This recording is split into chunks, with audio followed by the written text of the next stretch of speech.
Hello! Ngayon, ituturo ko naman paano yung daily task sa MFD. So, una, open si Trust Wallet. And then, pumunta po tayo dun sa Discover.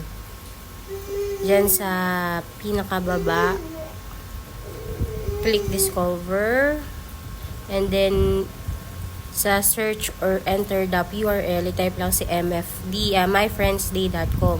Pero since ako nasa history na siya, kiniklik ko na lang, ayan o, My Friends Day.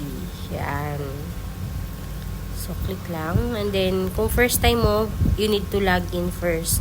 Pero ako nakalagin na, so, ayan. So, yung daily task, nakalagay 5 likes and 5 shares. For now. So, gawin muna natin. So, ayan nakalagay. Ito, ano pa to, soon pa yung video. So, una, 5 likes. So, likes mo tayo. 1,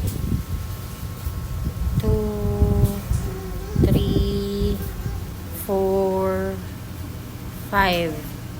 Next is 5 shares naman. So, show more lang para mag-load yung ibang post. So, 1, 2, 3, 4, 5. Ayan. Then, para ma-check natin kung kumagat na yung 5 likes and 5 share, punta lang tayo sa taas. Sa tatlong line. Then, click dashboard. Then, maglo-load siya. Ayan. O, hindi kumagat yung isang share. Kaya 0.45 lang yung nakuha natin. So, mag-share lang. Click lang tayo na isang share. Ayan. Then, dashboard ulit.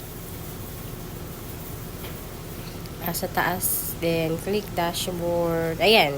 So, 0.50 na. Task completed and 100%. Ayan lang. Thank you.